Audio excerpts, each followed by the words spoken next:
السلام علیکم۔ آج کی کہانی کا نام ہے زرد آنکھیں، قسط نمبر 2۔ بھونکتے نہیں روتے ہوئے کتے انتہائی دردناک خوف سے رندی آواز لے کر، ایسے جیسے کہ وہ بیان کر رہے ہوں آتی ہوئی موت کا پہلے سے ماتم، لیکن مجھے ان کی یہ روتی آوازیں بہت دل فریب سی لگ رہی تھیں، کانوں کو بڑا سکون کن سا مزہ دے رہی تھیں۔ میں نے مسکراتی ہوئی نظروں سے اپنے تینوں ساتھیوں کی جانب جب آنکھ بھر کر دیکھا، مجھے اور بھی اچھا لگا، کیونکہ ان کے چہروں سے اڑی ہوائیاں اور پھٹی سی ڈری آنکھیں بتا رہی تھیں کہ انسان کبھی کبھار موت سے پہلے مر جاتا ہے۔ اور پھر بیٹھے ہوئے اچانک سے اٹھ کھڑا ہوا اور ناصر سے بولا، یار تم لوگ بیٹھو، گپیں شپیں مارو، میں ذرا ان کتوں کو بھگا کر آتا ہوں۔ میری بات سن کر ناصر ہکا بکا سا ہو گیا اور ہکلاتی ہوئی آواز میں چپ کر کے بیٹھ جا، باہر اتنی تیز دھند اور گہرا اندھیرا ہے، کیسے بھگائے گا؟ کہا۔ کیسے بھگائے گا؟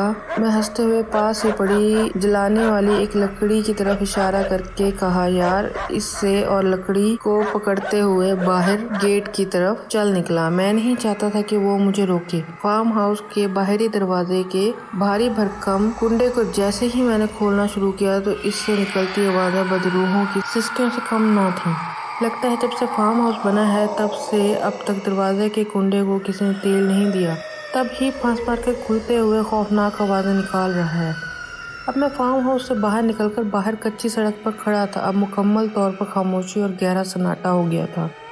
میرے باہر نکلتے ہی روتے کتوں کا یوں چپ ہو جانا، صرف چپ ہو جانا ہی نہیں بلکہ منظر نامے سے دور دور تک نظر نہ آنا کسی پراسراریت سے کم نہ تھا۔ میں نے چاروں طرف اپنی نگاہ کو دوڑایا تو سوائے کالی گہری دھند سناٹے اندھیرے کے مجھے کچھ نہ نظر آیا۔ کوئی 2 سے 3 منٹ رکنے کے بعد میں نے واپسی کے لیے قدم اٹھا کر مڑا ہی تھا کہ اچانک تیز ہوا کے سرد جھونکے نے میری ریڑھ کی ہڈی تک اپنی سرد لہر کی لپیٹ میں لے لیا۔ میں ایک تیز جھرجھری لے کر جلدی سے واپس پلٹا، لیکن پیچھے کچھ نہ تھا، نہ کوئی ہوا اور نہ ہی کوئی اور، زیرو۔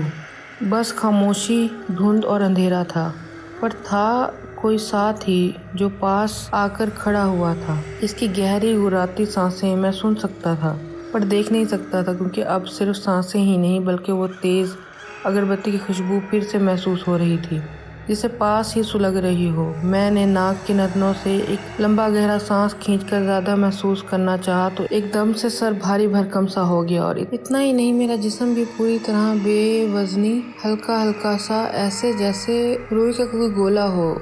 خود کو بڑا بے جان اور کمزور کمزور محسوس کرنے لگ رہا تھا۔ میرا دل چاہ رہا تھا کہ میں اپنے سر کو دونوں ہاتھوں میں زور سے دبوچ کر زمین پر گھٹنوں کے بل بیٹھ جاؤں، اور پھر میں بیٹھ گیا۔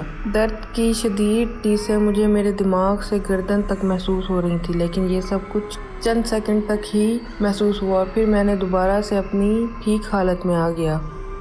گھٹنوں سے اٹھ کر پاؤں پر آ کھڑا ہوا۔ اب میرا مزید یہاں رکنے کا دل نہ تھا۔ طبیعت بھاری بھرکم سی ہو چکی تھی کہ میں ابھی ہی کیا کر دوں گا، اس لیے واپسی کے لیے پلٹا اور چند قدم ہی چلا ہوں گا۔ ایک تیز چیخ میرے اعصاب کو روندتی ہوئی میرے کانوں کو سنائی دی۔ وہ سب ڈراؤنی چیخیں تھیں جسے سنتے ہی دل کی دھڑکن اب کانوں میں بج رہی تھی۔ میں اپنا تیز دھڑکتا دل صاف سن سکتا تھا۔ میں نے نہ چاہتے ہوئے بھی دوبارہ پھر سے مڑ کر دیکھا تو وہ آدھا کلومیٹر دور پر موجود قبرستان مجھے صاف دکھائی دے رہا تھا۔ وہ سڑک جہاں پر چند لمحے پہلے سوائے دھند اور اندھیرے کے کچھ نہ تھا، اب وہاں نہ تو دھند تھی اور نہ ہی اندھیرا۔ عجیب ماحول اپنے پر پھیلا چکا تھا۔ آس پاس کھیت کھلیانوں، درختوں پر اندھیرا اور دھند کا راج برقرار تھا، لیکن وہ راستہ جو قبرستان کی سیدھ میں تھا وہ بالکل صاف شفاف۔ فارم ہاؤس کا دروازہ بند کر کے میں ایک بار پھر سے تینوں دوستوں کے بیچ میں آ بیٹھا۔ طبیعت میں عجیب چڑچڑاہٹ اور تلخی سی آ چکی تھی۔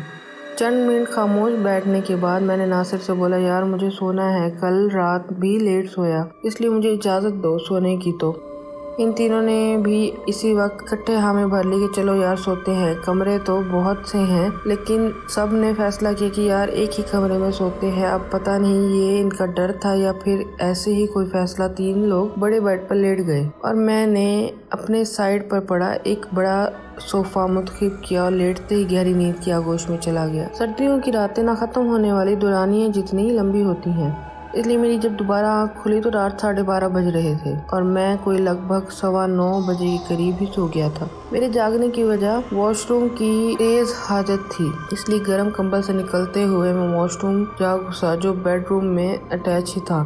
آدھی کھلی آنکھوں سے میں نے جیسے ہی واش روم کی دیوار پر دیکھا، دیوار میں ایک روشن دان تھا۔ اس روشن دان سے مجھے 2 گھورتی آنکھیں صاف محسوس ہوئیں۔ اب ایسی حالت میں انسان کی فطرتی حالت تو جواب دے دیتی ہے۔